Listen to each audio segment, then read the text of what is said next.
पिछले कुछ हफ्तों से या स्पेसिफिकली पिछले हफ्ते से मैंने आई थिंक हाँ 2 हफ्ते पहले हमने एक विषय शुरू किया था। और ये एक विषय नहीं है, बट बेसिकली ये एक विश्वासी के जीवन की कथा कहो या उसके जीवन की गवाही हो, जिसके ऊपर हम मनन कर रहे थे। और मैंने आपको बताया था the Christian life is a life of transformation. ख्रिस्ती जीवन क्या है? A life of transformation. हम क्रिस्ती इसलिए नहीं बनते ताकि हम एक दिन स्वर्ग जा सके।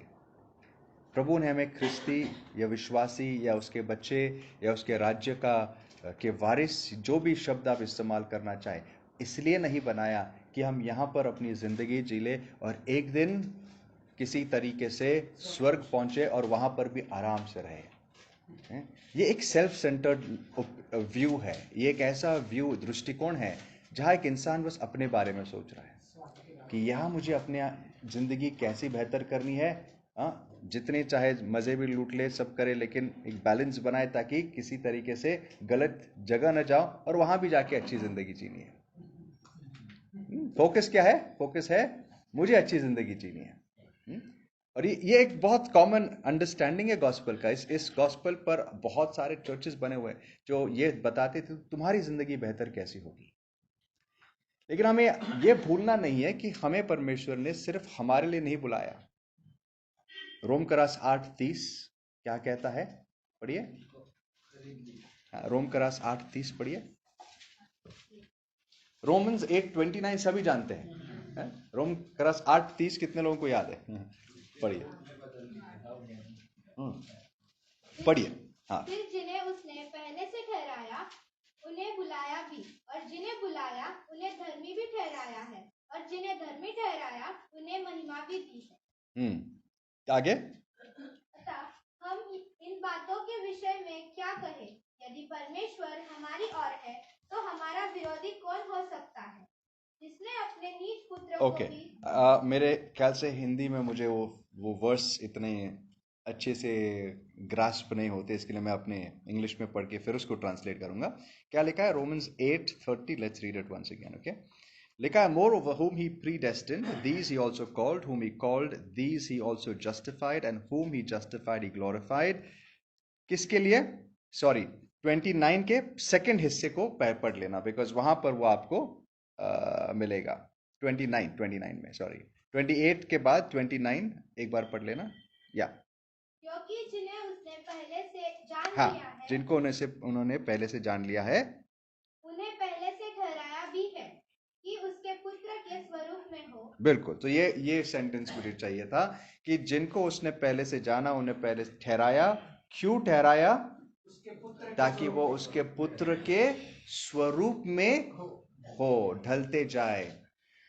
हमें यह बात कभी भूलनी नहीं चाहिए हमने कि हमारी बुलाहट का कारण है कि परमेश्वर पिता चाहता है कि हम उसके पुत्र यीशु मसीह जैसे बने। ये हमारे बुलाहट का कारण है।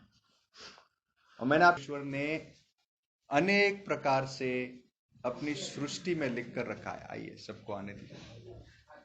okay। परमेश्वर ने गॉस्पेल को सिर्फ बाइबल में नहीं दिया। परमेश्वर ने, बाइबल कहती है, दाऊद कहता है, आकाश उसकी महिमा गाती है और उसके वचन ऐसा कोई जगह, ऐसी कोई देश, ऐसी कोई जाति नहीं जहां सुने नहीं जाते। सृष्टि में हमें एक दिखता है, एक गवाही दिखती है। मैंने पिछले बार आपको बताया था तितली की गवाही।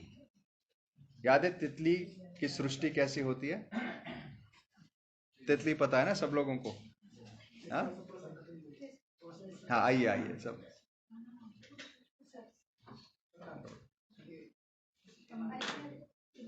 ठीक है, सब जल्दी से बैठ लेंगे हम लोग। सो तितली किससे बनती है? या उसकी जो ओरिजिनल, उसका रूप क्या होता है? एक कीड़ा होता है, कैटरपिलर होता है, राइट? और उस कैटरपिलर से उसको ट्रांसफॉर्म होकर वो एक तितली बनती है।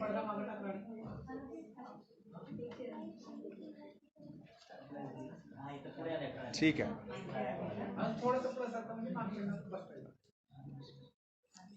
आइए, जितना कम आवाज हो सके हम लोग करके सभा शुरू हो चुकी है।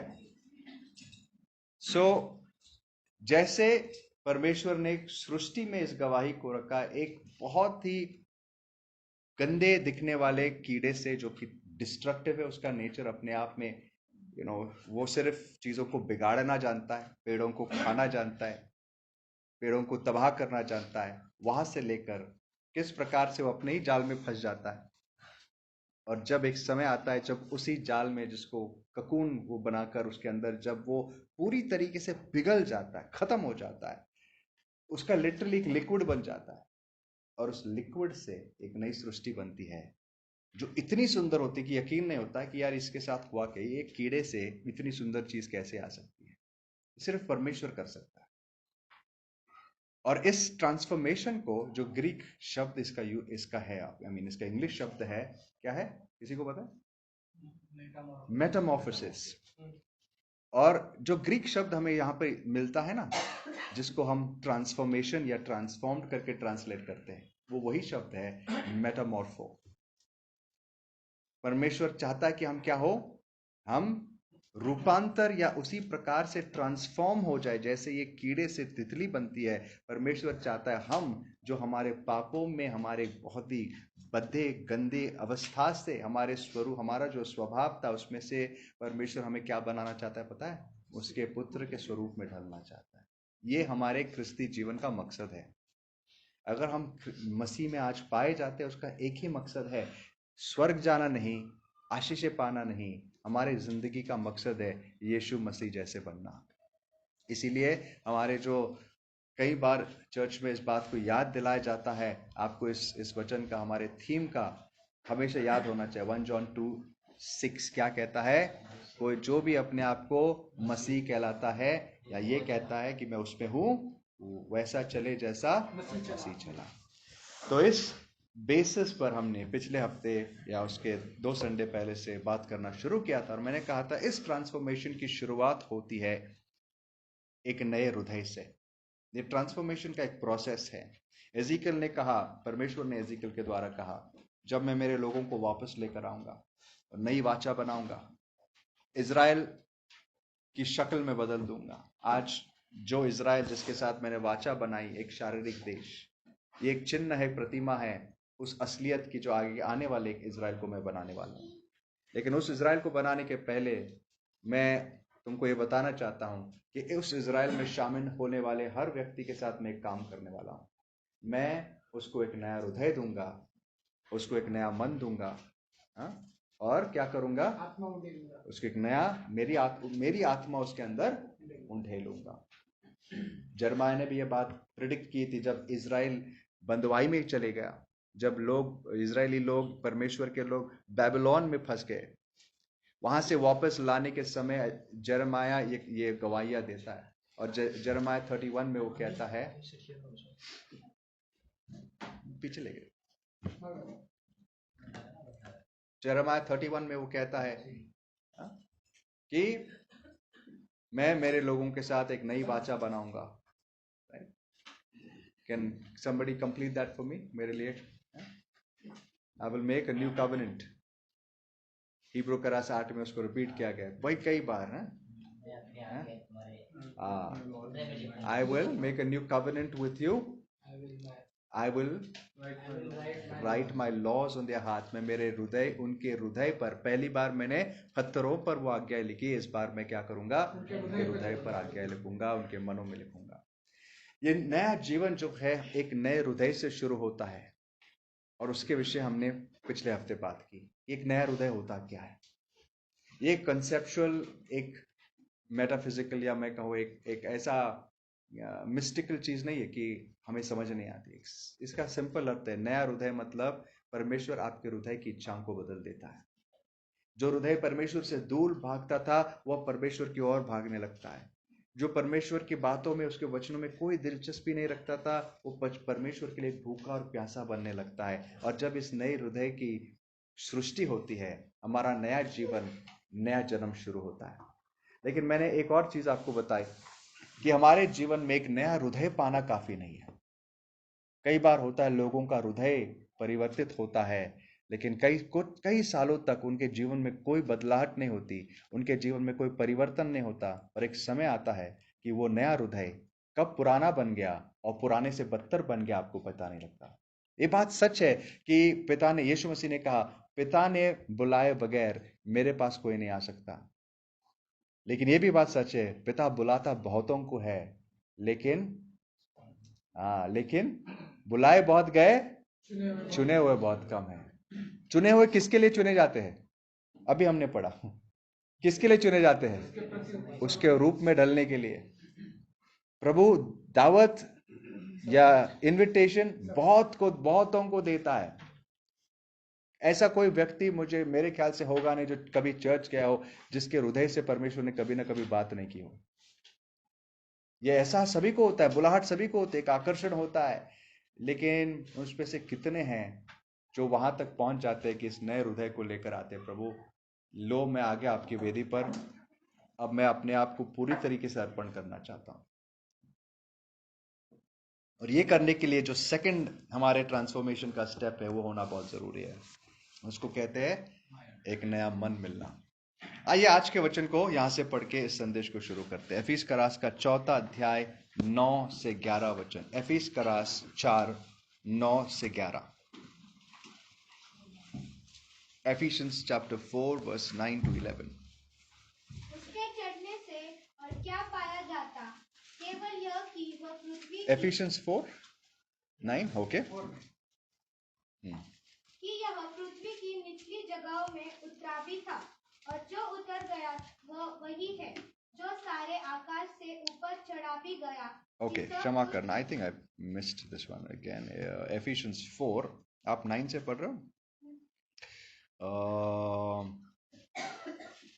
क्षमा करना, 9 नहीं, आप इसको 22 से पढ़ना, 22 और 24 तक, 22 से लेकर 24 तक।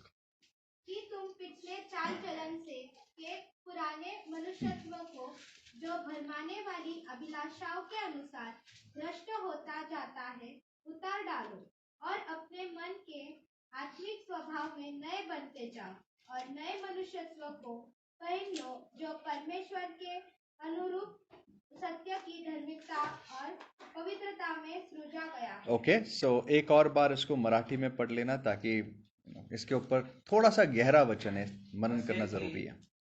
तुमच्या पूर्वीच्या आचरणासंबंधी जो जुना मनुष्य, त्याचा तुम्ही त्याग करावा, तो कपटाच्या वासनांनी युक्त असून त्याचा नाश होणार आहे। तर तुम्ही आपल्या मनोवृत्तीत नवे भावे आणि धार्मिकता व सत्याची पवित्रता यांनी युक्त असा देवानुरूप उत्पन्न केलेला नवा मनुष्य धारण करा। ओके, सो यहाँ पर कई सारी चीजें पॉल अपने ही अंदाज में, जिसको पतरस कहता है, पॉल जब बात करता है कुछ चीजें ऐसी होती समझ नहीं आती, लेकिन जब समझ आती बड़ी आशीषित हमें कर देती है। सो यहाँ पर पॉल कहता है, and B renewed in the spirit of your mind, तुम्हारे मन के नया, या स्पिरिट, मनोवृत्ति, the spirit of your mind, attitude of your mind से तुम क्या करो, नए बनते जाओ। पुराना मनुष्य, अब इसके ऊपर हम थोड़ी सी चर्चा करेंगे, लेकिन इसके बाद, इसके ऊपर बात करने के पहले एक बार रोमन्स 12 भी पढ़ लेते हैं। चलो रोमन्स 12 में हम जाते हैं, 1 से 2 वचन। इसीलिए हे भाइयों, मैं तुमसे परमेश्वर की दया स्मरण दिलाकर विनती करता हूँ कि अपने शरीरों को जीवित और पवित्र और परमेश्वर को भावता हुआ बलिदान करके चढ़ाओ, यही तुम्हारी आत्मिक सेवा है। इस संसार के सदृश न बनो, परंतु तुम्हारे मन के नए हो जाने से तुम्हारा चाल चलन भी बदलता जाए, जिससे तुम परमेश्वर की भली और भावती और सिद्ध इच्छा अनुभव से मालूम करते रहो। इस दुनिया के सदृश मत बनो, लेकिन तुम्हारे मन के विचारों के नए बनने से तुम्हारा चाल चलन बदले। याद रखना दोस्तों, तुम्हारा हृदय जब बदलता है, जरूरी नहीं कि तुम्हारा चाल चलन बदलेगा। तुम्हारी इच्छा बदलने से तुम्हारी जीवन नहीं बदलेगा। लेकिन तुम्हारा जीवन बदलने के लिए तुम्हारे विचार बदलने जरूरी है। और ये विचार एक दिन में नहीं बदलते, और ना ही ये विचार अपने आप बदलते। इसके लिए पौल हमें आज्ञा देता है। क्या आज्ञा देता है? तुम्हारे शरीर को बलिदान करो जीवित रूप में, और क्या करो उसके बाद? तुम्हारे मन के विचारों के नए होने से तुम्हारा चाल चलन बदले। There is a process to it, और ये प्रोसेस कई बार जिंदगी तक का समय ले लेता है। लेकिन जितना जल्दी आपके विचार बदलने लगेंगे, उतने ही ज्यादा जल्दी आप यीशु के रूप में दिखाई देंगे। चाल चलन आपके विचारों के बदलने से बदलने लगता है। हम इसमें डिटेल में जाएंगे, लेकिन एक उदाहरण दूंगा। दुनिया के लोग सोचते हैं कि यार इस जिंदगी में ना जितना आराम आशीष पा लेंगे, कमाना जरूरी है। हमारे माइलस्टोन्स होते हैं, बच्चों के माइलस्टोन्स होते हैं। अच्छा शिक्षण ले लो, मार्क्स अच्छे आने चाहिए, मार्क्स अच्छे आने के बाद कॉलेज अच्छा होना चाहिए, उसके बाद अच्छी सी जिंदगी कमाना चाहिए, उसके बाद इस उम्र में शादी होनी चाहिए, और शादी होने के बाद इसके बाद इस उम्र तक इतना बैंक बैलेंस होना चाहिए, फिर सेटल होना चाहिए। राइट? अब प्राइमा फेसी अपने आप में इसमें कुछ ऐसी बातें नहीं जो बुरी नजर आती है, पाप से लदी हुई, लेकिन इसका पूरा फोकस है कि वो इंसान अपने जिंदगी में खुद क्या करना चाहता है। लेकिन जब हम मसीह में आते हैं, हमारी विचारधारा क्या बनती है पता है? शुरुआत से अंत, प्रभु ये सब ठीक है, बट आपकी इच्छा क्या है? आप क्या चाहते हो मैं क्या करूं? एट एवरी स्टेप दुनिया का इंसान ये सोचता है कि यार मुझे इस दुनिया में जितनी लंबी जिंदगी जी लो उतना अच्छे। उसको मौत से बहुत डर लगता है। उसको लगता है यार मैं कभी मरना नहीं चाहिए, थोड़ा सा भी अगर कुछ होगा बहुत डर लगता है। एक विश्वासी कहता है मेरी तो इच्छा है, मेरी अगर पूछ लो आज मैं मसीह के पास जाने को उत्सुक हूं। प्रभु मैं तेरा काम पूरा कर सकूं और तेरे पास आओ। हे मृत्यु तेरा विजय कहां है? सोच बदलती है, सबकी नहीं, वो बदलनी चाहिए। ये तो बस एक दो उदाहरण दिया मैंने, लेकिन इसके बाद हम इसके ऊपर विचार करेंगे, थोड़ा सा प्रैक्टिकली विचार करेंगे, और अपने आप से पूछेंगे कि जिस दिन से हम मसीह में आए उस दिन से लेके आज तक मेरे विचारों में क्या बदलाव आई है। लेकिन उसके पहले पौलुस की एक गहरी थियोलॉजिकल बातें थोड़ी सी समझ लेते हैं, क्योंकि वचनों को सिर्फ पढ़ना जरूरी नहीं, समझना जरूरी है। तो जब हम वापस एफिशियंस 4:22 में जाते हैं, पॉल वहां एक पुराने मनुष्य की बात करता है। राइट? वापस पढ़ लीजिए उसको एक बार, एफिशियंस 4:22। कि तुम पिछले चाल चलन के पुराने मनुष्यत्व को जो भरमाने वाली अभिलाषाओं के अनुसार भ्रष्ट होता जाता है उतार डालो। ओके ठीक है, यहां पर हम रुकते हैं, और मैं आपसे एक सवाल पूछना चाहता हूं। पॉल यहां पर एक पुराने मनुष्य और एक नए मनुष्य की बात कर रहा है। What is this old man? ये पुराना मनुष्य क्या है, ये नया मनुष्य क्या है? ओके, और दिस थिंग ओल्ड नेचर और स्वभाव, पुराना स्वभाव, ठीक है। और इसीलिए मैं इसके ऊपर बात कर रहा हूं, क्योंकि आप सब अपने जगह सही है, लेकिन आप गलत हो। क्योंकि ये कंफ्यूजन आज अनफॉर्चुनेटली सिर्फ विश्वासियों में नहीं, बाइबल्स में, ट्रांसलेशंस में, कई बाइबल्स में इस पर्टिकुलर फ्रेज को पुराना स्वभाव करके ट्रांसलेट किया गया, लिटरली ओल्ड नेचर। तो आप समझ ही जाओगे ओल्ड नेचर। लेकिन जो ओरिजिनल इसका टेक्स्ट है वो क्या कहता है जानना जरूरी। It says old man. वो क्या कहता है? Old man and new man. दूसरी बात, यहां पर मानो पॉल ऐसे कह रहा है तुम्हारे पुराने स्वभाव को निकाल दो और नए स्वभाव को पहन लो। भाई कैसे? How do you do it practically? कैसे करते हैं कि आप अपने पुराने, अगर ये स्वभाव की बात हो रही है, पुराने स्वभाव को निकाल दो, नए को डाल दो। ऐसा लगता है कि ये एक क्षण भर में होता है। कैसे होता है? चलो एक और प्रॉब्लम है। यही पौलुस हमें बताता है कि एक इंसान जब विश्वास में आता है उसको एक नया हृदय मिलता है, लेकिन उसका पुराना स्वभाव उसके साथ मरने तक रहता है। कहां लिखा है? रोमन 7 में। वो अपने खुद की जो युद्ध है अंदरूनी, उसके बारे में बात करता है कि अंदर से मैं परमेश्वर की इच्छा पूरा करना चाहता हूं, लेकिन बाहर से मेरा शरीर कुछ और करना चाहता है, और ये युद्ध चलता है, लेकिन प्रभु का धन्यवाद हो, इस पर जय पाने का तरीका प्रभु ने मुझे दिया है। क्या है? परमेश्वर ने अपनी पवित्र आत्मा दी है, और जितना आत्मा में चलते हैं उतना इसके ऊपर जय पाते हैं। आत्मा में चलना क्या होता है, इसके बारे में हमने कई सारे सभाओं में चर्चा की। लेकिन पॉइंट, मुद्दा यह है कि पौल वहां बताता है कि यह स्वभाव हमारे साथ जब तक ये शरीर रहेगा तब तक रहता है, और यहां वो कहता है उस स्वभाव को उतार दो, निकाल दो और नया स्वभाव पहन दो। तो यहां पे कुछ तो गड़बड़ है। गड़बड़ इसलिए क्योंकि यहां पर इस ओल्ड मैन का मतलब स्वभाव नहीं है। What is this old man? ये ओल्ड मैन का जो मेंशन है पौलुस पहली बार रोमन्स 5 में करता है। तो आइए इसको समझ लेते हैं। रोमन्स 5:17 पढ़िए। रोमन्स 5:17। क्योंकि जब एक मनुष्य के अपराध के कारण मृत्यु ने उस एक ही के द्वारा राज्य किया, तो जो लोग अनुग्रह और धर्म रूपी वरदान बहुतायत से पाते हैं, वे एक मनुष्य के अर्थात यीशु मसीह के द्वारा अवश्य ही अनंत जीवन में राज्य करें। देखो यहां पर फिर पौल दो मनुष्यों की बात कर रहा है। एक है पुराना मनुष्य, एक है नया मनुष्य। एक ऐसा मनुष्य था जिसके पाप के द्वारा, एक अधर्म के काम के द्वारा पूरी जाति श्रापित हो गई उसकी, और उसके बाद एक और मनुष्य आया, एक नया मनुष्य आया, जिसके एक धार्मिक जीवन से बड़ी जाति को अनंत जीवन और आशीषें मिल गई। जैसा कॉन्ट्रास्ट। अब ये थीम पॉल के राइटिंग्स में बहुत क्लियर है। जैसे कि आप कलसी करास के 3 अध्याय 9 और 9 से 11 पढ़ोगे। कलसी करास, कोलोशियंस चैप्टर 3 वर्सेस 9 to 11। कलसी करास 3:9 से 11 पढ़िए। एक दूसरे से झूठ मत बोलो, क्योंकि तुमने पुराने मनुष्यत्व को उसके कामों समेत उतार डाला है, और एक मनुष्यत्व को, एक नए मनुष्यत्व को पहन लिया है, जो अपने सृजनहार के रूप के अनुसार ज्ञान प्राप्त करने के लिए नया बनता जाता है।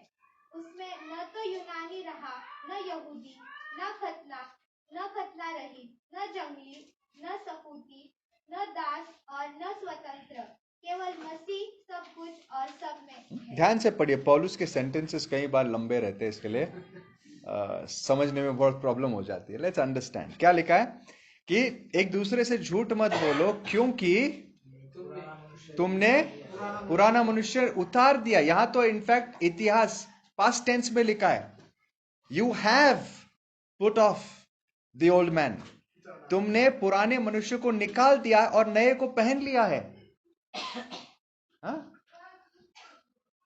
पुराने को उतार दिया, नए को पहन। लेकिन फिर भी अगर यह स्वभाव की बात हो रही है तो पॉल कहते हैं स्वभाव हमारे साथ बना रहता है। इज ही कंफ्यूजिंग अस? नहीं। अगर आप इसी वचन को एक और जगह पढ़ो, एग्जैक्ट वर्ड टू वर्ड, बस थोड़ा फर्क है, और यह चीज आपको इस चीज को समझा देगी। गलती का रास 3 अध्याय, गलेशियंस चैप्टर 3 वर्स 27 to 29 पढ़िए अभी।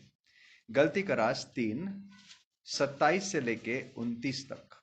और तुम में से जिन्होंने मसीह में बपतिस्मा लिया है, उन्होंने मसीह को पहन लिया है। अब न कोई यहूदी रहा और न यूनानी, न कोई दास, न स्वतंत्र, न कोई नर न नारी, क्योंकि तुम सब मसीह यीशु में एक हो। और यदि तुम मसीह के हो तो अब्राहम के वंश और प्रतिज्ञा के अनुसार वारिस भी हो। ओके, सो जरा ध्यान से सुनना। जब पॉल कहता है पुराने मनुष्य को उतार दो और नए को पहन लो, ये जो भाषा है आपको क्या दर्शाती है? किसकी भाषा है? कपड़ों की भाषा है, राइट? हम कपड़े उतारते हैं और कपड़े पहनते हैं, और कपड़े हमारे अंदर नहीं होते, हम कपड़ों में होते हैं, है क्या नहीं? इट्स नॉट समथिंग इंटरनली, आपके अंदर कुछ है, इसका बात नहीं है। ये जो पहनने का दृश्य क्या है, ये पहनना, ये जो पुराना मनुष्य है, वो हमारी आदम में जो पहचान थी, आई वॉज अ ह्यूमन, मैं क्या था? एक इंसान था, जिसका एक ऐसे ह्यूमैनिटी का हिस्सा था जो पाप से लदा हुआ था, और वो मेरी पहचान थी। मैंने उस इंसानियत को, उस ह्यूमैनिटी को, उस फॉलन ह्यूमैनिटी को उतार दिया है, और मेरी अब एक नई पहचान है। I put on a new man, एक न्यू यूनिफॉर्म। और गलती का रास में और भी स्पष्ट कहता है पॉल, जिस दिन तुमने बपतिस्मा लिया, तुमने किसको पहना? मसीह को पहना। मतलब तुम्हारी एक नई पहचान है आज, और क्योंकि तुम्हारी एक नई पहचान है, तुम्हारा चाल चलन भी उसके अनुसार होना चाहिए।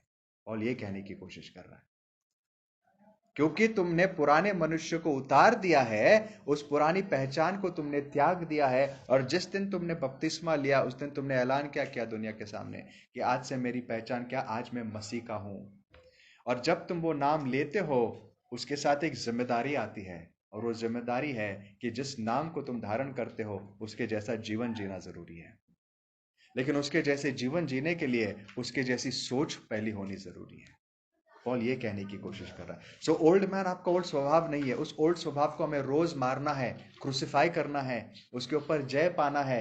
और एक दिन आएगा जब ये स्वभाव पूरी तरीके से मर जाएगा। आपको पता है कौन सा दिन है वो?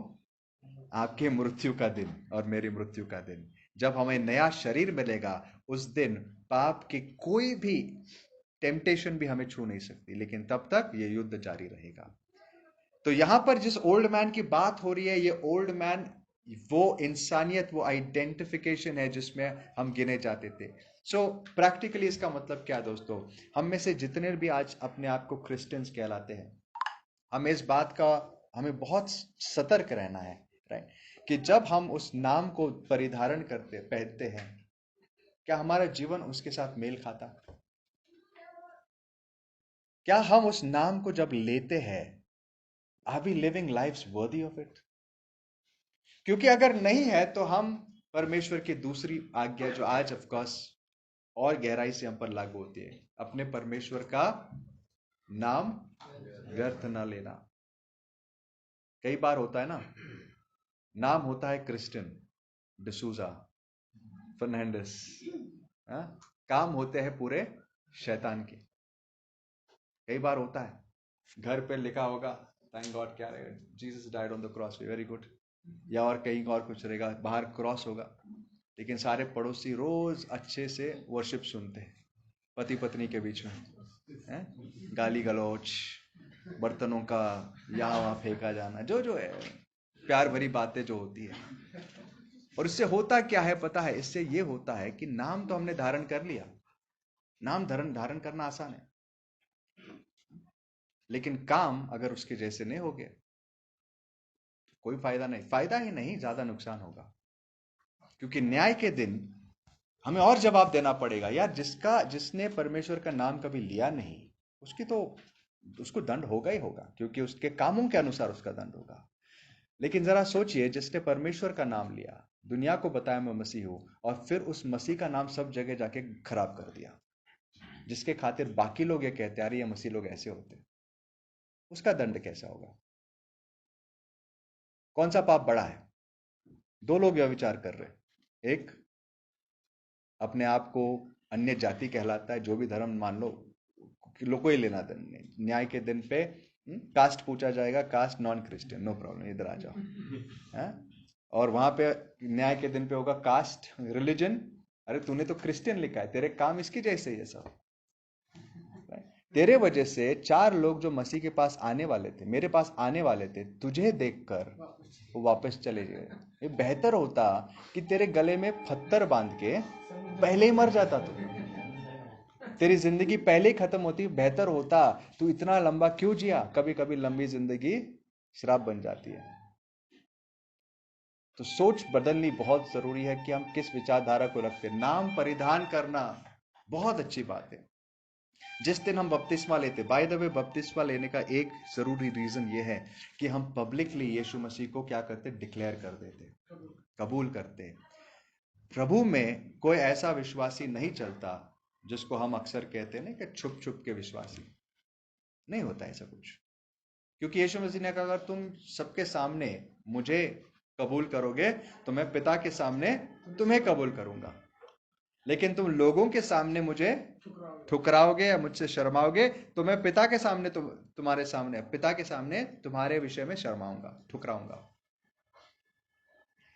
सो नाम परिधान करना। सो बाय द वे हम क्यों इस विषय पर बात कर रहे हैं? क्योंकि यहां पर हम पॉल यही कह रहा है, तुमने एक नया नाम लिया हुआ है, तुमने पुराने मनुष्य को उतार दिया है, नया मनुष्य अब तुमने परिधान किया, तुमने नए कपड़े पहने हैं। उस कपड़ों की इज्जत करो, उस नाम की इज्जत करो, और इसीलिए तुम्हारी विचारधारा बदलनी जरूरी है। नए कपड़ों में पुरानी विचारधारा नहीं चलती, है? एक इंसान सूट बूट पहन के बड़े ऑफिस में जाता है, वहां पान वान थूकते रहता है साइड में, क्या होगा जरा बताइए? बड़े ऑफिस में एमएनसी में उसको काम लगा, वीपी के पोस्ट पे, और खा रहा है गुटखा बैठ के, कैसा दिखेगा? फिर वो भी चल जाता है, हा? पुलिस की वर्दी में इंसान खड़ा है, पुलिस की वर्दी पहनी हुई है, और खुद ही सारे नियम तोड़ रहा है, दारू पी के शराब पी के खड़ा है। होता है क्या? नहीं हो सकता है, क्योंकि उस वर्दी की एक इज्जत होती है। उसी प्रकार से हमारी एक वर्दी है, आज एक नई पहचान है, और इस पहचान की इज्जत करना सिर्फ जरूरी नहीं है, हमारे जीवन का लक्ष्य होना चाहिए कि हम उस नाम को ऊंचा उठाएं। हमें देख के लोग कहे कि यार मुझे इनके जैसे बनना है, ये कौन लोग हैं जो ऐसे इतने विशेष, इतने अच्छे हैं, इतना इनका स्वभाव हमसे कितना अलग है। ये हमारी गवाही होनी चाहिए। आपको पता है, ये जो नाम का कॉन्सेप्ट है ना, ये मनुष्य का concept, nation as a man, एक पूरा राष्ट्र एक मनुष्य बन जाता है। ये जो कॉन्सेप्ट है स्क्रिप्चर में अनकॉमन नहीं, हर जगह मिलता है। फॉर एग्जाम्पल, इजराइल देश को इजराइल कहा गया, क्यों? उनका पिता, एक पिता कौन था? उसका नाम था इजराइल। तो पूरे देश को क्या बुलाया गया? Israel. They were known as Israelites. Israel उनका नाम। तो जब ये लोग, जहां पर ये लोग रहते थे, उसको बोला जाता था इजराइल। इजराइल से मैंने प्रेम किया, ईसौ से मैंने नफरत की। ये किसके विषय कहा गया? उन दो बच्चों के विषय नहीं। किसके विषय कहा? ये उन दो राष्ट्रों के विषय कहा गया मलाकी 1 में, द टू नेशंस। सो जो इजराइल में पैदा हुआ उसको क्या नाम मिलता था? इजराइल। जो यीशु में पैदा हुआ उसको क्या नाम मिलता है? क्या नाम मिलता है उसको? जीसस। आपका नाम क्या है? आपका नाम यीशु है। आई मीन ना, अगर आप इसको स्पिरिचुअल सेंस में अंडरस्टैंड करो, आप और यीशु और मैं और यीशु आज अलग नहीं है। हम सब मिलके उसकी देह है। जिसने मुझे देखा उसने पिता को देखा। आज प्रभु हमसे क्या अपेक्षा करता है? जिसने तुम्हें देखा उसने मुझे देखा। तुम में से या इन में से छोटे के साथ तुमने जो किया, किसके साथ किया? मेरे साथ किया। और इनमें से छोटे जिसके साथ तुमने ये नहीं किया, तुमने किसके साथ नहीं किया? मेरे साथ। प्रभु अपने आप को आइडेंटिफाई करता है अपने लोगों के साथ। वो अपने आप को अलग नहीं समझता। What you do unto them is what you do unto me. तुमने इनमें से जिससे के साथ जो किया वो मेरे साथ किया। सो हमारी जिम्मेदारी, ये मैं इसलिए कह रहा हूं क्योंकि बस एक चीज आपको समझा रहा हूं, हमारी जिम्मेदारी कितनी बड़ी है एज क्रिश्चियंस। इसीलिए हमें 1 जॉन 2:6 में क्या लिखा है? पढ़ते उस वर्स को, लेट्स रीड इट। जिस तरीके से लिखा है उसको पढ़िए। 1 यूहन्ना 2 अध्याय 6वां वचन। जो कोई यह कहता है कि मैं उसमें बना रहता हूँ, उसे चाहिए कि आप भी वैसे ही चले जैसा वह चलता है। जो कोई भी ये कहता है कि मैं उसमें हूं, आई वही भाषा।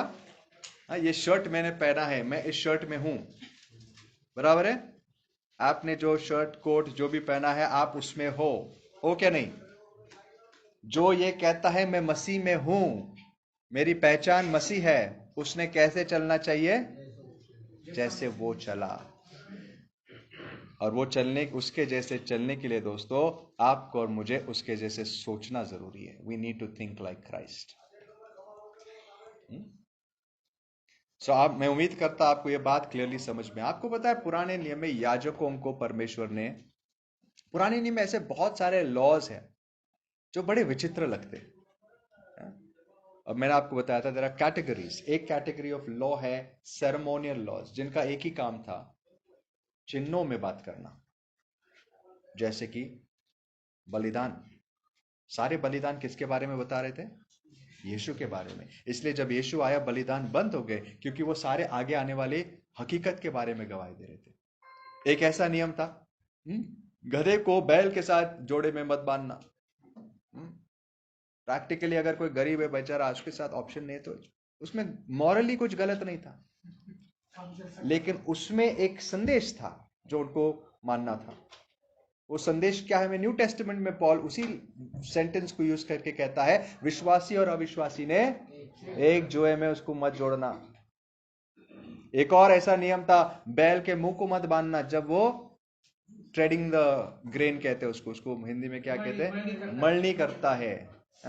उसको बांधना मत। क्यों? क्योंकि उसको हक है वहां से खाने का। पॉल उसको लेके आगे कहता है, आपको क्या लगता है जानवरों के लिए लिखा गया था सिर्फ? परमेश्वर अपने दासों के बारे में बात कर रहा है।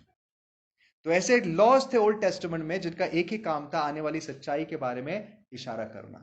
बहुत सारे, उसमें से कुछ लॉज खास करके याजकों के लिए। याजकों को अलग कपड़े पहनने पड़ते थे, याजकों को अपने सिर पे एक पट्टा बांधना पड़ता था, खास करके महायाजक को। अपने हाथों पे बॉर्डर्स थोड़े से ब्रॉड करने पड़ते थे, अलग, दो लोगों से थोड़े अलग रहते थे। वो क्यों रहते थे पता है? उनको याद दिलाने के लिए तुम एक अलग जाति हो। अब उन दिनों में शारीरिक चीजें पहन के घूमना, आज थैंक गॉड अपने को जब्बा वब्बा पहन के घूमने की जरूरत, फिर भी कुछ डिनोमिनेशन ने बना लिया उसको, वो ट्रेडिशंस बना लिए। आपको पता है आज बाइबल हम सबको क्या कहती है? वी आर ऑल प्रीस्ट्स, हम सारे याजक हैं। जो इजराइल की जगह थी एक समय, अब परमेश्वर ने उसको ऑब्वियसली फुलफिल किया है, और उसी इजराइल में आज अन्य जातियों को जोड़ के एक नया राष्ट्र बनाया। अब इस नए राष्ट्र का हर सदस्य कौन है? 2 पीटर 2 के हिसाब से हर एक व्यक्ति कौन है? एक राजकीय याजकगण है, रॉयल प्रीस्टहुड है। तो परमेश्वर हमसे भी वही उम्मीद रखता है। आज हमें अलग कपड़े नहीं पहनने दुनिया से, खास करके विचित्र कपड़े पहन के नहीं घूमने, लेकिन ये याद जरूर रखना है कि हम इस दुनिया के नहीं है। हमारी सोच इनके जैसे नहीं हो सकती। We are called, we are special, हम अलग बुलाए गए लोग हैं। क्या इस बात का एहसास हमें होता है जब आप ऑफिस में जाते हो, जब आप जहां पर भी आप दिन ब दिन के काम करते हो, क्या आपकी बातों में और आपके पड़ोसी की बातों में कोई फर्क पड़ता है, नजर आता है? क्या आपकी विचारधारा उनकी विचारधारा में कहीं फर्क पड़ता है? Do you have convictions? क्या आप किसी कन्विक्शन के लिए स्टैंड लेते हो जिसके लिए वो कह सकते हैं नहीं यार ये तो बड़े अजीब से लोग हैं? No problem. कभी कई बार हमारे स्टैंड के लिए हम पर हंसा जाएगा, लेकिन यही तो मसीह जीवन है, एक ऐसा जीवन जहां कॉम्प्रोमाइज नहीं कर सकते। जब परमेश्वर की बात आती है, सारी चीजें एक तरफ, परमेश्वर का वचन मेरे लिए सबसे जरूरी। तो ये जीवन आज जीने के लिए परमेश्वर हमें बुलाता है, और ये जीवन प्राप्त करने के लिए हमारे विचारधारा बदलनी बहुत जरूरी है। ये एक दिन की बात नहीं है। You have to train yourself. अपनी विचारधारा दोस्तों कैसी बनती है? कोई मुझे समझाइए, विचारधारा बनती कैसी है? विचार बनते कैसे? लोगों का थॉट पैटर्न्स कैसे बनते हैं? Ambitions, okay, right, what else? The company you keep. आप किस प्रकार के लोगों के साथ रहते हो? एक वचन पढ़ते हैं जो ब्यूटीफुल वर्स यीशु मसीह ने कहा मैथ्यू चैप्टर 12 में। मैथ्यू 12, मत्ते के 12 अध्याय 33 से 37, 33 से 37 तक पढ़िए। मैथ्यू 12, 33 से 37। यदि पेड़ को अच्छा कहो तो उसके फल को भी अच्छा कहो, या पेड़ को निकम्मा कहो तो उसके फल को भी निकम्मा कहो, क्योंकि पेड़ अपने फल ही से पहचाना जाता है। हे सांप के बच्चों, तुम बुरे होकर कैसे अच्छी बातें कह सकते हो? क्योंकि जो मन में भरा है वही मुंह पर आता है। भला मनुष्य मन केवले भंडार से भली बातें निकालता है, और बुरा मनुष्य बुरे भंडार से बुरी बातें निकालता है। और मैं तुमसे कहता हूँ कि जो निकम्मी बातें मनुष्य कहेंगे, न्याय के दिन वे हर एक उस बात का लेखा देंगे, क्योंकि तू अपनी बातों के कारण निर्दोष और अपनी बातों ही के कारण दोषी ठहराया जाए। अब इसी को थोड़ा सा मन में रख के फिर से मैथ्यू 15 को पढ़ लेना, और फिर दोनों के ऊपर मैं थोड़ा सा कमेंट करूंगा। मैथ्यू 15, मत्ते 15, 18 और 19। मत्ते 15, 18 और 19।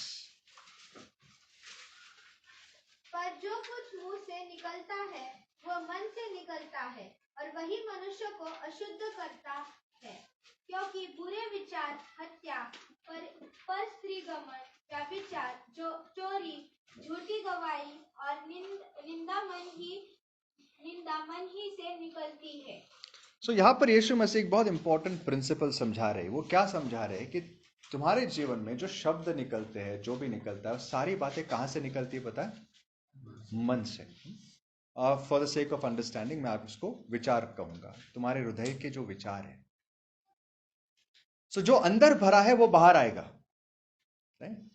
जो अंदर भरा है वो बाहर आएगा। उससे भी ज्यादा जरूरी सवाल है ये अंदर भरता कैसे है? भरता कैसे है? करेक्ट। किस चीज से भरता है ये? यीशु मसीह ने मैथ्यू 12 में कहा, make a tree good and it's fruit will be good. एक पेड़ को अच्छा बनाओ। अच्छा कैसे बनाओ? एक पेड़ को अच्छा कैसे बनाते हैं? उसके रूट्स को पहले संभालो। एक पेड़ के रूट्स को अगर आप संभालोगे, उसको अच्छी मिट्टी दोगे, उसको अच्छा पानी दोगे, खत दोगे, रूट संभालोगे, ओके, और उसको जो चाहिए समय पर दोगे, तो फल अपने आप अच्छे आ जाएंगे। अपने विचारों पर जरा सा गौर करना, उसको अगर आप संभालोगे तो आपके जीवन के हर चीज, हर फल अच्छे रहेंगे। अब यहां पर सवाल आता है कि हमारे हृदय को, ये ग्लास जैसा हमारा हृदय में यहां पर एक इन वे यूज करो जहां पे हम सोचते हैं। ये ग्लास है, इसमें आप जो भरोगे वो इसमें दिखाई देगा, वो रहेगा। गंदा पानी भरोगे, गंदा रहेगा। जो भरा है वही बाहर आएगा। याद रखना, जो भरा है वो बाहर आएगा। और जो भरा है वो कैसे भरा जाता है? जो हम भरते हैं। It's a cycle. So practical application, अगर आपका मन नया आपको बनाना है, तो आपको इसके अंदर मसीह के विचार डालने पड़ेंगे। आपको संगति करनी पड़ेगी। आपको वचनों पर मनन करना आना होगा। और जितनी ज्यादा ये बातें करोगे, उतना आप मसीह के जैसे बनोगे। अगर आप इसका बिल्कुल उल्टा करते हो, लेट्स से आप अपना सबसे ज्यादा समय अगर आज फोन पे बिताते हो, आज अपना सबसे फ्री टाइम ज्यादा से ज्यादा आप दुनिया के लोगों से बिताते हो, लेकिन उनके साथ बिताते हो, तो आपके अंदर, आपको ऐसा मत सोचना कि मैं कुछ गलत नहीं कर रहा हूं। ऐसा मत सोचना कि यार मैंने कोई पाप नहीं किया है, मैं तो फोन पर बस थोड़े कॉमेडी वीडियोस देखता हूं, मैं फोन पर बस थोड़ी इंफॉर्मेशन वाली बातें देखता हूं, मैं दोस्तों के साथ कुछ बुरा नहीं करता, बस थोड़ा सा एक रिलैक्स होने के लिए मैं दोस्तों के साथ समय बिताता हूं, मैं कोई कुछ गलत नहीं कर रहा हूं। हाँ, बाहर से ऐसा नहीं लगता कि कुछ गलत कर रहे हो, लेकिन आपकी जड़ें सड़ रही है। आप अपनी जड़ों को सड़ाहट की ओर लेके जा रहे हो, क्योंकि पता है उन जड़ों में आप क्या भर रहे हो? दुनिया की बातें, दुनिया के विचार। आपको पता नहीं, एक क्लीन कॉमेडी सीरियल में भी आपको विचारधारा कौन सी मिलेगी? सोचने का तरीका किसका मिलेगा? न्यूज में आपकी विचारधारा है, कौन शेप करता है? इट ऑल डिपेंड्स ऑन, आपके अंदर जो भरा जाता है ना, वो अपने आप में गंदा और बुरा मे नॉट बी अनक्लीन, लेकिन जो विचारधारा, पैटर्न्स आपके बनते हैं। दोस्तों, आज लोगों के फैशन ट्रेंड्स क्यों चेंज होते हैं, मुझे बताइए। क्या, क्यों बताएं? अचानक आपको मन नहीं करता ना, आज बेल बॉटम पहनूंगा? होता है कभी ऐसा? मैं देखता हूँ कभी कभी अचानक से लोगों के मूड बदल, पहले एकदम टाइट वाले कपड़े बीच बीच में सबको अच्छे लगते, सडनली एकदम लूज वाले लगते, कि हो क्या गए इनको? कहाँ झटका झटका लग गया? कोई सपना आ गया? क्या हो गया? नहीं कहीं देखा है, एक विचारधारा बनती है, एक्सेप्टेबल है भाई, इसको अप्रिशिएट किया जाता है। ये दुनिया में एक्सेप्टेबल चीजें है, बहुत लोग आजकल पहन रहे, बाहर देख रहा हूँ, अच्छा ये वाला हेयर स्टाइल चल रहा है, ये देख देख के क्या होता है पता है? आपके अंदर एक एक्सेप्टेबिलिटी का स्टैंडर्ड बनने लगते हैं। ठीक है यार, इसको कहते हैं विचारधारा बनाना। और हम जितनी चीजें देखते रहते हैं दिन भर, जितना समय बिताते, उससे हमारी विचारधाराएं बनते रहती है। इसीलिए दाऊद ने जो पहला गीत लिखा, पता नहीं पहला लिखा या नहीं, लेकिन हमारे बाइबल में पहला जरूर है। धन्य है वो मनुष्य जो दुष्टों के मार्ग पे नहीं चलता, जो पापियों के साथ खड़ा नहीं रहता, जो निंदा करने वालों के साथ नहीं बैठता, लेकिन उसके मन में क्या चलता है? दिन रात परमेश्वर के वचनों पर मनन करता है। आपकी जिंदगी किस दिशा में जाएगी, ये डिसाइड कौन करता है पता है? कि आप अपना फ्री टाइम किसके लिए इस्तेमाल करते हो। काम के समय ज्यादा कुछ नहीं कर सकते, वहां पर भी करना जरूरी है अगर आप चाहे तो, लेकिन सबसे ज्यादा अपने फ्री टाइम में क्या करते हो, या डिसाइड करेगा आपके जिंदगी की दिशा किस तरफ जाएगी। मसीह की ओर, उसकी रूप में ढलते हुए, या दुनिया की ओर, दुनिया की विचारधारा को परिधान करते हुए। Which side? विचारधाराएं संभालनी बहुत जरूरी है। कई बार हमें पता नहीं लगता कि हम इतने दुनियावी, शारीरिक कब बन गए, कब ये चीजों की लत हमें लग गई। इसकी जड़, इसका बीज आज नहीं बोया गया दोस्तों। ये बीज कई समय से आपके खेत में पड़ा हुआ था, जिसको आप रोज पानी देते थे, आज भी देते होगे। और समय है जल्द से जल्द इन, क्या बोलते हैं उसको, वीड्स को, खरपतवार, और हमारे लिए और इजी समझने वाला हमारी भाषा में, मराठी में, वीड्स को मराठी में क्या बोलते हैं? अरे अच्छे अच्छे पौधे के साथ जो कुशल कुशल नहीं, कांटे, जो भी आप समझ जाते हो ना, जो अच्छे फल को निधन, जो भी है, ठीक है, समझ गए ना आप लोग? चलो, जंगली जो पेड़ है या जंगली जो बीज है, उससे जो भी आता है उसको अपने जिंदगी से काट दो। और ये इतने प्रभावशाली होते, मैं आपको बोलता, आपका सारा खून चूस लेगी, आपका सारा, आपको जो पौष्टिकता मिलनी चाहिए ना, वो मिल नहीं पाएगी, चाहे आप जितनी बार कोशिश करो। ना आपसे प्रार्थना होगी, ना आपसे कुछ होगा, क्योंकि आपके विचारधारा में ये चीजें जड़ के बैठी हुई है। That's the thought pattern. Okay, एक और वचन पढ़ के हम यहां पर क्लोज करते हैं। रोमन्स 12, जिसको हमने पहले पढ़ा था, रोमन्स 12 1 से लेकर 3 पढ़िए। रोमन्स 12, हाँ 1 to, लेट्स एक एक करके पढ़ लेते। इसीलिए हे भाइयों, मैं तुमसे परमेश्वर की दया स्मरण दिलाकर विनती करता हूँ कि अपने शरीरों को जीवित और पवित्र और परमेश्वर को भावता हुआ बलिदान करके चढ़ाओ। Okay, verse 2। इस संसार के सदृश न बनो, परंतु तुम्हारे मन के नए हो जाने से तुम्हारा चाल चलन भी बदल। यहां पर रुकते, इस संसार के सदृश्य मत बनो। ओके, इंग्लिश में लिखा है do not be conformed to the patterns of this world. Marathi में क्या है? युगाबरोबर या समरूप। समरूप, अच्छा शब्द है, समरूप।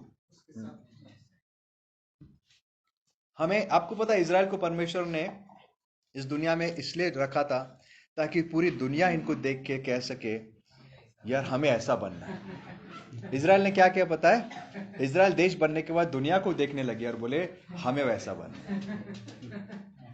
परमेश्वर ने कभी नहीं चाहता कि वो इनके लिए, इनके ऊपर एक राजा रहे, क्योंकि परमेश्वर खुद उनका राजा था। जिस दिन उन्होंने राजा मांगा, कैसे मांगा? उन्होंने सबको देखा, यार इनके जैसे कितना अच्छा लगता है, मन सुंदर आर्मी है इनके पास, एकदम अच्छा, मतलब एक राजा को देखो यार, स्टाइल क्या उसकी।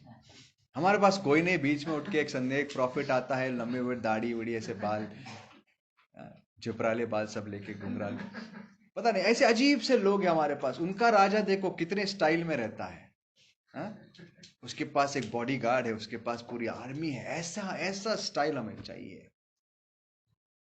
और दोस्तों वहीं से उनकी तबाही शुरू होगी। परमेश्वर उनको रखा था एक मिसाल बनाकर कि तुम दुनिया को दिखाओ परमेश्वर का राज्य क्या होता है, जहां मैं राज्य करता हूं। इन्होंने कहा पता है, हमें परमेश्वर का राज्य नहीं चाहिए, हमें दुनिया का राज्य चाहिए। आज कलीसिया को वही जिम्मेदारी दी है प्रभु ने कि दुनिया को दिखाना स्वर्ग का राज्य क्या होता है। इसलिए स्वर्ग का राज्य आ चुका है, शुरू हो चुका है, यहां पर हो चुका है। दुनिया ने देख कर कहना चाहिए हमें भी इस राज्य में आना है, हम क्या करें। लेकिन जब दुनिया हमें देखती है, हमें लगता है, उन दुनिया को क्या लगता है पता है, यार ये तो हमारी एक और बिरादरी है, this is one of us with a different God. जैसे बाकी लोग कहते थे ये तो हमारे जैसे, लेकिन इनका अलग खुदा है, यहोवा कहते उसको। हाँ? कभी जीतते हारते, ठीक हमारे जैसे ही, बाल और उसमें कोई फर्क नहीं है। It's a shame. लेकिन प्रभु ने हमें क्यों रखा है? हमें भी इसलिए रखा है ताकि हमें देख देख के हम कलीसिया जिसको कहते देखकर दुनिया कह सके हमें इनके जैसे बनना है। That is our calling. इसीलिए हमें स्वर्गीय सोच और मसीह जैसी सोच प्राप्त करनी बहुत जरूरी है। एक आखिरी वचन 1 कोरिन्थियंस चैप्टर 2, पहला कोरिन्थी का रास, उसका 2 अध्याय और उसका 16 वचन। अनदर मिस्टीरियस वर्स, पॉल के एक मिस्टीरियस वर्सेस में से एक और, 1 Corinthians 2:16, पहला कोरिन्थी का रास 2:16।